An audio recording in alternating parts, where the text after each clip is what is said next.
வணக்கம். தமிழ்நாட்டில் புகழ்பெற்ற கோவில்கள் ஏராளமாக இருக்கின்றன. அதில் முக்கியமான 5 திருத்தலங்களை பற்றி இன்றைக்கு நாம் பார்க்கலாம். முதலில் நாம் பார்க்க போவது திருவாரூர் தியாகராஜர் கோவில். இங்கு கோவிலே ஒரு ஊராக அமைந்திருக்கின்றது. அத்தகைய பிரம்மாண்டமான கோவில்தான் இந்த திருவாரூர் தியாகராஜர் கோவில். 33 ஏக்கர் நிலப்பரப்பிலே 9 ராஜகோபுரங்கள், 80 விமானங்கள், 12 பெரிய மதில்கள், 13 மிகப்பெரிய மண்டபங்கள், 3 பெரிய பிரகாரங்கள், 3 நந்தவனங்கள், 15 தீர்த்த கிணறுகள், 365 லிங்கங்கள், 87 விநாயகர் சிலைகள், 100க்கும் மேற்பட்ட சந்நிதிகள் அமைந்துள்ளன. இங்கு பிறந்தாலே முக்தி என்று போற்றப்படும் தலமாக விளங்குகிறது இந்த திருவாரூர் திருக்கோவில். இத்திருக்கோவிலின் சிறப்புகளை இப்பொழுது பார்க்கலாம். இது தேவாரம் பாடல் பெற்ற சிவஸ்தலம். நவக்கிரகங்கள் இங்கு ஒரே நேர்கோட்டில் தரிசனம் தரும் தலம். யமனே இங்கு சண்டிகேஸ்வரராக அமைந்த தலம். சமயக்குறவர்கள் 4வருள் ஒருவரான சுந்தரருக்காக சிவனே வீதியில் நடந்து சென்று பெண் கேட்ட தலம். ஆசியாவிலேயே மிகப்பெரிய தேரோடும் தலம் இந்த திருவாரூர் திருத்தலம். பசுவிற்கு நீதி வழங்க தன் மகனை தேரின் சக்கரத்தில் இட்டு கொன்ற மனுநீதி சோழன் வாழ்ந்த தலம் இத்திருவாரூர் திருத்தலம். இங்கு சிவபெருமான் ஆரூரானாக தியாகேசனாக குடிகொண்டிருக்கும் தியாகராஜர் கோவில் இந்த திருவாரூர் திருக்கோவில்.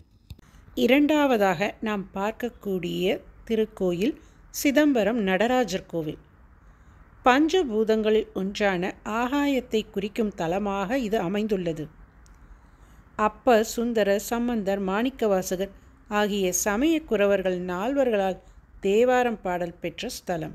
இத்தலம் 2000 ஆண்டுகள் முன்பாகவே தோற்றம் பெற்றதாகவும் தில்லை என்ற பெயரில் ஆதிகாலத்தில் அழைக்கப்பட்டதாகவும் வரலாற்று சான்றுகள் உள்ளன. இத்தலம் தில்லை நடராஜர் கோவில் என்றும், தில்லை கூத்தன் கோவில் என்றும், சிதம்பரம் கோவில் என்றும் அழைக்கப்படுகின்றது. இத்தலத்தின் மூலவர் நடராஜர், தாயார் உமையாம்பிகை. இத்திருத்தலம் பூலோக கைலாசம் என்றும் கைலாயம் என்றும் சொல்லப்படுகிறது. 275 பாடல் பெற்ற சிவஸ்தலங்களில் முதல் முக்கிய இடம் வகிக்கும் தலம் இத்திருத்தலமே ஆகும். திருமந்திரத்தில் திருமூலர் மானுடராக்கை வடிவு சிவலிங்கம், மானுடராக்கை வடிவு சிதம்பரம், மானுடராக்கை வடிவு சதாசிவம், மானுடராக்கை வடிவு திருக்கூத்தே என்று கூறுகிறார். இந்த பாடலின் பொருள் என்னவென்றால், மனிதன் வடிவில் சிவலிங்கம், அதுவே சிதம்பரம், அதுவே சதாசிவம், அதுவே அவரின் நடனம் என்பதாகும். பார்த்தாலே முக்தி தரும் தலம் இந்த தில்லை திருத்தலம். இத்தலம் தமிழ்நாட்டில் கடலூர் மாவட்டத்தில் சிதம்பரம் என்னும் ஊரில் அமைந்துள்ளது. நிறைய ரகசியங்கள் கொண்ட தலம் இச்சிதம்பரம் என்னும் திருத்தலம். மூன்றாவதாக நாம் பார்க்க இருப்பது திருச்செந்தூர் முருகப்பெருமான் கோவில். இந்த கோவில் கட்டப்பட்டு 3000 ஆண்டுகளுக்கு மேல் இருக்கும் என்று சொல்லப்படுகிறது. இந்த கோவிலின் சிறப்பு என்னவென்றால், ஆண்டிகளால் கட்டப்பட்ட கோவில் இந்த திருச்செந்தூர் முருகன் கோவில். அதாவது ஆறுமுக சுவாமி, காசி சுவாமி, ஸ்ரீ வள்ளிநாயக சுவாமி, மானசுவாமி, தேசிகமூர்த்தி சுவாமி ஆகிய இந்த 5 பேர்களால் தான் இக்கோவில் கட்டப்பட்டது. இந்த 5 ஆண்டிகளின், அதாவது இந்த 5 சுவாமிகளின் ஜீவ சமாதிகளும் திருச்செந்தூர் கோவிலின் அருகிலேயே அமைந்துள்ளது. 17ஆம் நூற்றாண்டில் கட்டப்பட்ட இந்த கோவில் 157 அடி உயரம் கொண்டதாக இருக்கிறது. இந்த கோவிலின் கோபுரம் 9 தலங்களை கொண்டதாக அமைந்துள்ளது. முருகனுக்குரிய அறுபடை வீடுகளில் திருச்செந்தூர் மட்டும் கடற்கரையிலும் மற்ற 5 கோவில்கள் மலைக்கோவிலாகவும் அமைந்துள்ளது. இந்த கோவில் கடற்கரையிலிருந்து வெறும் 67 மீட்டர் தொலைவில்தான் அமைக்கப்பட்டுள்ளது. 3000 ஆண்டுகள் பழமையான கோவில், கடற்கரைக்கு அருகிலேயே அமைந்திருக்கக்கூடிய கோவில். அப்படியென்றால் இத்தனை ஆண்டு காலம் எத்தனை இடர்பாடுகளை சந்தித்திருக்கும் என்று நீங்களே நினைத்து பாருங்கள். இவை எல்லாவற்றிலிருந்தும் இத்திருக்கோவிலை காத்து அங்கு பிரம்மாண்டமாய் வீற்றிருக்கின்றார் நம் முருகப்பெருமான்.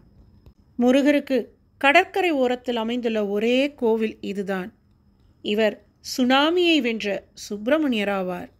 அத்தகைய சிறப்புமிக்க இந்த கோவில் ஓம் என்ற வடிவில் அமைந்துள்ளது. இங்கு முருகப்பெருமான் ஞான குருவாக அமர்ந்திருக்கிறார். அகஸ்தியரும் ஆதிசங்கரரும் வழிபட்ட ஸ்தலம் இது. சூரனை ஆட்கொண்ட இடம் இது. பேச்சாற்றலை கொடுக்கக்கூடிய ஸ்தலம் இது. பேச முடியாதவர்கள் ஒரு முறை இத்திருச்செந்தூர் கோவிலுக்கு வந்து சென்றால் பேசும் திறனை பெறுவார்கள். இப்படி இந்த கடற்கரை ஓரத்தில் அமைந்துள்ள இந்த திருச்செந்தூரில் வீற்றிருக்கும் முருகப்பெருமானின் சிறப்பை சொல்லிக்கொண்டே போகலாம்.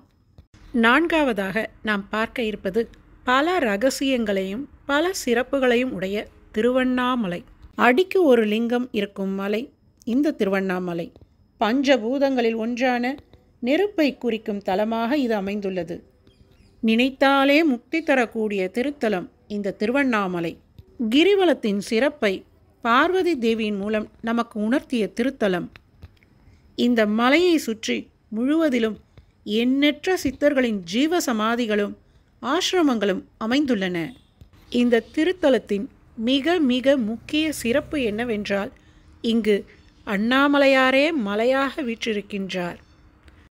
இது ஒரு காலத்தில் ஜோதி பிழம்பாக விஸ்வரூபம் எடுத்த மலை, அக்னிமலை. ஒவ்வொரு யுகத்திலும் ஒவ்வொரு பெயரால் அழைக்கப்பட்டது. இது நெருப்பாக இருந்து குளிர்ந்த மலை. இந்த கலியுகத்தில் இதன் பெயர் தன்னிடம் வரும் அடியார்களை ஈர்த்து இழுக்கக்கூடிய காந்த சக்தி கொண்ட கந்தகமலை என்பதாகும். இந்த திருவண்ணாமலை திருக்கோவிலின் கோபுரங்களில் ஒரு கோபுரமான வடக்கு கோபுரத்தை கட்டியது அம்மணி அம்மன் என்ற பெண் சித்தர். இவருடைய ஜீவசமாதி அஷ்டலிங்கங்களுள் கடைசி லிங்கமான ஈசானிய லிங்கம் அருகில் அமைந்துள்ளது. பெரிய பெரிய மகான்களும் ரிஷிகளும் முனிவர்களும் சித்தர்களும் ஏதாவது ஒரு வகையில் இந்த திருவண்ணாமலையோடு தொடர்புடையவர்களாகத்தான் இருப்பார்கள். அத்தகைய சிறப்பு மிக்க ஒரு ஸ்தலம் இந்த திருவண்ணாமலை திருஸ்தலம். ஐந்தாவதாக நாம் பார்க்க இருப்பது ஸ்ரீரங்கம் ரங்கநாதர் கோவில்.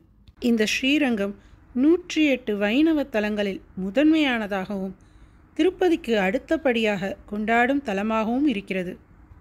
ஸ்ரீரங்கம் கோவில் பிரம்மாண்டமாக இருக்கும். காரணம் 21 கோபுரங்கள், 7 பிரகாரங்கள், 58 சந்நிதிகள் கொண்டதாக இருக்கும். இங்கு ரங்கநாதர் அனந்த சயனத்தில் காட்சி தருகிறார். இங்கு பெருமாள் ரங்கநாயகர் என்றும் தாயார் ரங்கநாயகி என்றும் அழைக்கப்படுகிறார். இக்கோவில் சுக்கிரன் பரிகார ஸ்தலமாகவும் விளங்குகிறது. இந்த கோவிலில் 1000 கால் மண்டபம் இருக்கிறது. அதாவது 1000 தூண்களை கொண்டதாக இருக்கிறது. இந்த கோவிலின் நாயகனான ரங்கநாதர் மீது தீவிர பக்தி கொண்ட டெல்லி சுல்தானின் மகள் இந்த கோவிலுக்கு ஒரு முறை வருகை தந்து ரங்கனை தரிசித்த போது அங்கேயே தன் உடலை நீத்து உயிர் துறந்து ஐக்கியமானார். எனவே அவர் துலுக்க நாச்சியார் என்று அழைக்கப்பட்டு வழிபடப்படுகிறார். இந்த ஸ்ரீரங்கம் கோவிலின் சிறப்புகள் என்னவென்றால், இங்கு அசையும் கொடிமரம் உள்ளது. அதாவது இந்த கோவிலில் இருக்கக்கூடிய கொடிமரம் கல்லாக இருந்தாலும் அது அசையும் என்று சொல்லப்படுகிறது. இங்கு வளரும் நெற்குதிர்கள் உள்ளன. அதாவது இந்த கோவிலில் இருக்கக்கூடிய நெற் சேமிப்பு கிடங்கில் எவ்வளவு நெல்லை கொட்டினாலும் அது விரிவடைஞ்சு ஏற்றுக்கொள்ளப்படும் என்று சொல்லப்படுகிறது. மேலும் இதன் சிறப்புகள் என்னவென்றால், இங்கு கம்பராமாயண மண்டபம் இருக்கிறது. அங்குதான் கவிச்சக்கரவர்த்தி கம்பன் தன் கம்பராமாயணத்தை அரங்கேற்றம் செய்துள்ளார். மேலும் இந்த கோவிலில் மதங்களை கடந்த மகான் என்று கொண்டாடப்படும் ஸ்ரீ ராமானுஜரின் பூத உடல் 1000 ஆண்டுகளாக கெடாமல் பாதுகாக்கப்பட்டு இன்னும் வழிபாடு செய்யப்பட்டு வருகிறது. ராமானுஜர் வகுத்து வந்த நெறிமுறைகளின்படியே இங்கு பூஜைகள் நடத்தப்படுவதாக வரலாறு கூறப்படுகிறது.